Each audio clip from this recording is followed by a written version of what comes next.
DLANOROUS,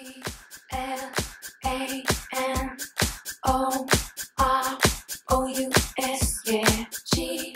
Hey girl, it's Dr. Amanda Noel from DrAmandaNoel.com. So excited that you're here today.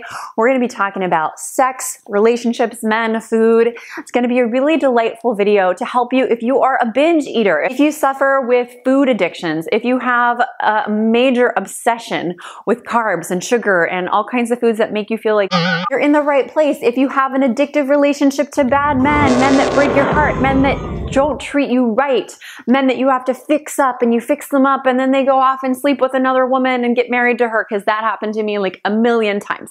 I actually struggled with sugar addiction, binge eating disorder for quite some time. It took me a really long time to get to where I'm at now, where I have a pretty darn healthy relationship to food. It's growing, it's always a learning process, but for the most part, I'm very healthy in my relationship with men and with food. It was not always this way. I literally went between diet sodas and diet craziness, trying to minimize my amount of calories, sugar, and really just like food in general. And then I went off to the extreme and gained a bunch of weight and was addicted to sugar, and I was always running to try and burn it off, and I was going crazy. I'd abused my body so badly that I got incredibly ill. When I was around 22, which is the time that I was supposed to make my way out in the world, make my cameo and be like, hello, I'm all famous and I have all this money and this great job and hello. And instead I was pretty much like not bedridden, but my brain was foggy. I was in intense pain. I was so tired. I didn't have energy to really be sharing my gifts. And I also had all my self-esteem stuff come up, because that is part of what happens when you have chronic candida. Candida is yeast. What's the connection between sugar, yeast, crappy nutrition, horrible binge eating stuff, sugar addiction, and breakups and men that treat you wrong? Well, they're really freaking linked together. They're connected to your divine feminine appetite, your divine feminine heart, and your strength of your soul. As a high-heeled priestess, I was being very tested by my own self, really, and I decided I wanted to be super powerful, but I felt like a little girl inside. I had a lot of inner little girl wounds. I didn't feel loved by men. I was always looking up to my bigger brother when I was a little girl, and I always was chasing after getting attention from guys. I didn't have any clue how to really interact with men. I didn't know how to receive. Now I know how to receive. I didn't know how to get attention. I didn't feel worthy of attention. I literally felt so ugly. When I looked into the mirror, I wanted to cry. I wanted to put so much makeup on and hide and do my hair, and I still do makeup and hair, but I mean, I did it in a way that was literally like, don't look at me. I'm not good enough. And I ended up kind of whoring myself out to the wrong relationships, to the wrong guys who didn't respect me because I didn't respect myself. In the same way, I didn't really respect the way that food could nurture me, how she, Mother Earth and Mother Nature could support me with this cornucopia. And instead I felt so not worthy that I'd put myself on strict diets and I'd shut myself down and I'd try and act like a robot girl and try and read all the diet books and, you know, all those magazines that are like about positive empowerment and being healthy. Those diet magazines really are based on a lot of fear. And I had a ton of fear. I feared that I was unlovable. I feared that no man would ever truly love me on the deepest level. So boy, oh boy, I was great at manifesting men that really showed up for a very short minute and then they would run. I literally found myself traveling halfway across the world only to be stood up in a bar and have the guy's friend come and tell me, Andrea is a player. He has way too many women and he's really good at playing you, and he played you. I found myself in these foolish postures over and over again in the same way that I felt foolish around food. I had one moment when I burst into tears, because I opened the cabinet and I saw all of these different yummy sweet foods, cake mixes, cookie mixes. I was in the sugar binge state and I started bawling because I realized I was like, food feels like the only one that loves me. And it was so humbling and so painful. And I don't want any woman to ever go through this, because there's so many of us together that love and we love each other. And there are so many men that will love you truly for who you are. My number one problem, if I look back at it, is I had too many masks on. I had layers upon layers because I was like, don't look at me. I'm not lovable. Don't look at me. I'm not powerful. Don't look at me. I'm ugly. And I really felt I was ugly. And I look back at the photos and I'm like, I was gorgeous.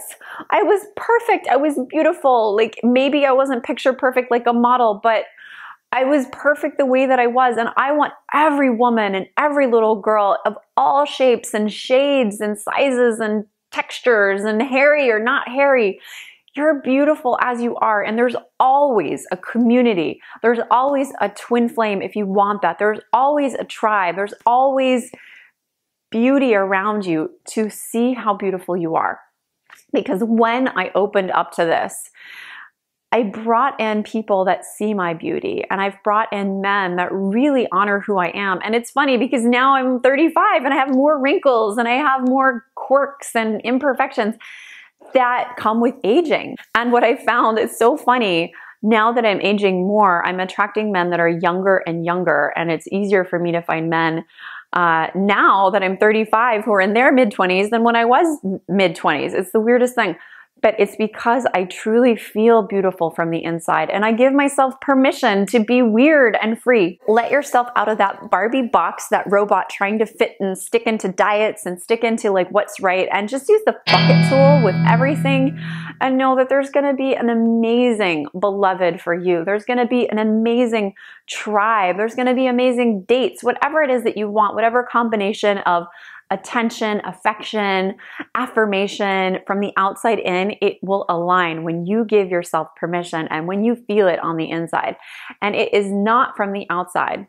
My last example is I got bit by my former dog, Jimmy. I still love him, but it was really painful. And he snapped me like right here, and I split my lip. It looked like I had like cleft palate, and I had, instead of tears, I had like a lot of blood dripping on the floor. And I looked in the mirror to run and see what was happening, and I was like, oh my gosh, like this could be plastic surgery. It looks really bad. Like having your lips split open is not very good. So I go to the hospital, I get stitches, I get stitched up. Like luckily it healed. I still have a scar. It's kind of ugly, but you know, it's personality.